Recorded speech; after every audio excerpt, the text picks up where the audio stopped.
selamat siang. Selamat siang Mbak Mai. Dan ini Kak Mel ini nama lengkapnya Melissa Grace dan beliau ini dulunya artis cilik di Lenong Bocah ya Kak Mel ya? Lenong Bocah ya, Lenong dulu Bocah. ya. Mungkin karena dulu beliau masih cilik, adik-adik mungkin belum lahir ya khawatirnya. Bener banget. Aduh, jadi inget umur gitu. Enggak sih, umur itu sekedar angka Umur kok. nggak apa-apa ya, yang Umur penting sekedar wajah angka. tetap baby. Nah itu dia yang penting. Berharap. Jadi di siang hari ini dengan narasumber yang luar biasa, tentunya kita akan bincang-bincang masalah apa itu sexual harassment dan bagaimana awareness kita terhadap sexual harassment, terutama yang marak terjadi di lingkungan kampus gitu ya Kak Mel ya? Iya. Jadi pelecehan seksual adalah segala macam bentuk perilaku yang berkonotasi seksual yang dilakukan secara sepihak dan tidak dikehendaki oleh korbannya. Ini digarisbawahi karena memang ini intinya. Jadi salah satunya yang Betul. menginginkan ya. Betul. Jadi kalau tadi kekerasan seksual payung besarnya intinya adalah paksaan. Jadi kalau segala sesuatu yang dipaksa itu masuk ke dalam Kekerasan. definisi tersebut menurut definisi dari Oke. Kemendikbudristek gitu. Nah, sementara pelecehan seksual atau sexual harassment adalah segala bentuk perilaku yang bersifat seksual yang tidak diinginkan, tidak dikehendaki, tidak dapat persetujuan dari yang bersangkutan. Begitu. Jadi pelecehan itu tidak selalu fisik, tapi bisa juga dalam bentuk verbal ya, gitu ya Kak Mel ya? Betul, iya. Jadi masih definisi dari Kemendikbudristek ini ya, ternyata bentuknya itu macam-macam. Gak harus fisik, tapi bisa juga non fisik. Bisa juga verbal emosional, bisa juga daring atau online. Daring pun bisa. Bisa, ya. Oke.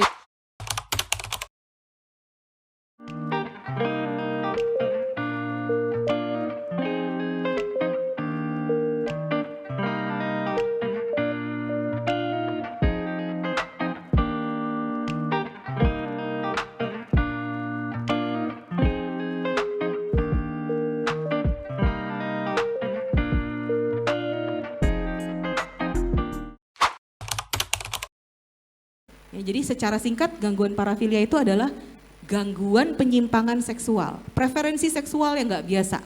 Dibagi jadi dua klaster, dua bagian besar. Yang pertama adalah preferensi aktivitas yang tidak biasa dan preferensi target yang tidak biasa. Ya, preferensi aktivitas. Jadi aktivitasnya nggak biasa. Kemudian kelompok yang kedua adalah preferensi target yang tidak biasa. Jadi kalau objeknya tadi yang nggak yang biasa. pertama itu aktivitasnya. Aktivitasnya. Kalau yang kedua ini adalah kelompok Objeknya. untuk objeknya. Iya. Oke. Ya.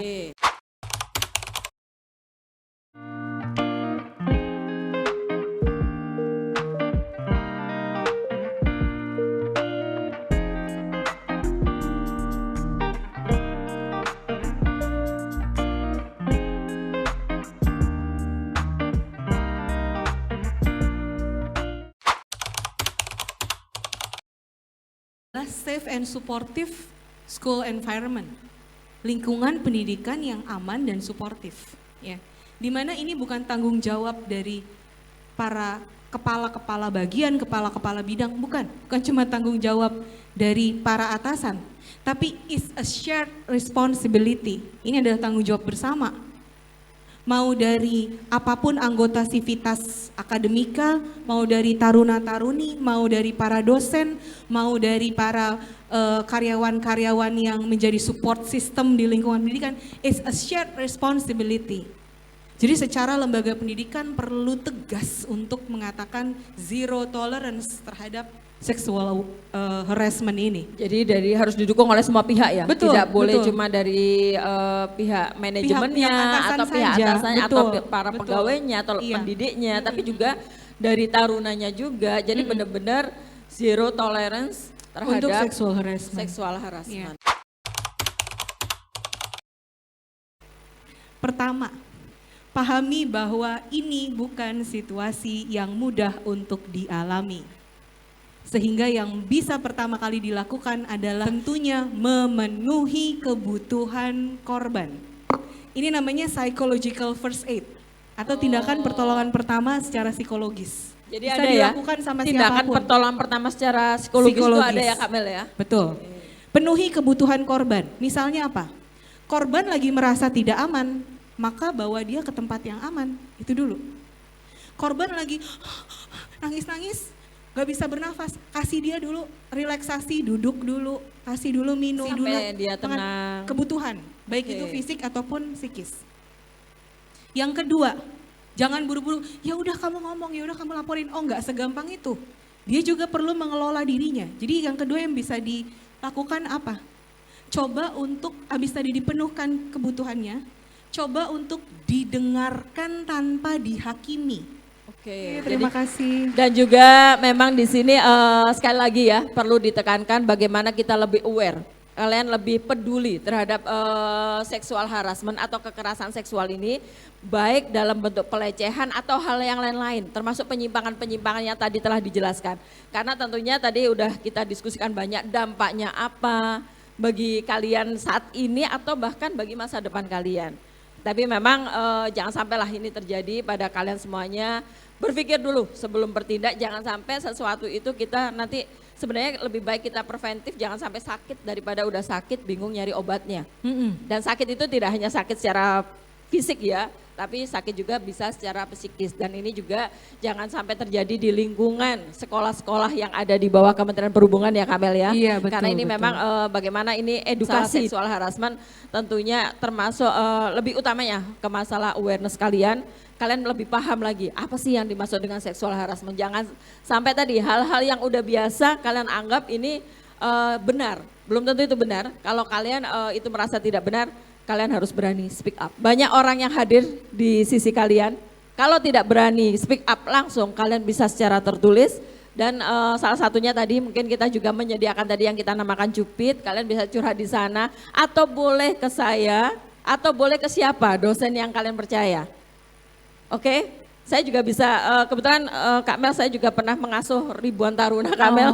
luar Jadi biasa. kalau mau curhat ke saya silahkan. Iya, Saya iya. juga dengan antusias tentunya untuk membantunya nanti. Oke, Meskipun oke. saya bukan psikolog ya, tapi nanti kalau memang perlu obat ya mau nggak mau harus larinya ke psikolog Iya, ya. Jadi Itu- bentuk-bentuk dukungan sosial Betul. emosional yang seperti ini tuh dalam bentuk apapun itu sangat berarti. Betul. Iya. Jadi mungkin Terima itu kasih. ini habis ini mungkin masih ada yang akan diputar. Oh ada video ya. Ada video mungkin ini dari pesan dari kampus yang akan kami putarkan. Silakan. Tindakan seksual harassment membutuhkan perhatian yang serius. Namun, tindakan ini tidak jarang masih sering diabaikan dan dianggap hal lumrah. Normalisasi pelecehan seksual tidak dapat dibiarkan dan perlu upaya membangun kesadaran kritis akan hal tersebut. Kesadaran terhadap seksual harassment menjadi hal yang penting. Kenali tindakan seksual harassment, sadari tindakan pelecehan seksual, dan peduli untuk berani berdiri melawan tindakan tidak terpuji ini. Standing up against sexual harassment, take action, it's time to speak out.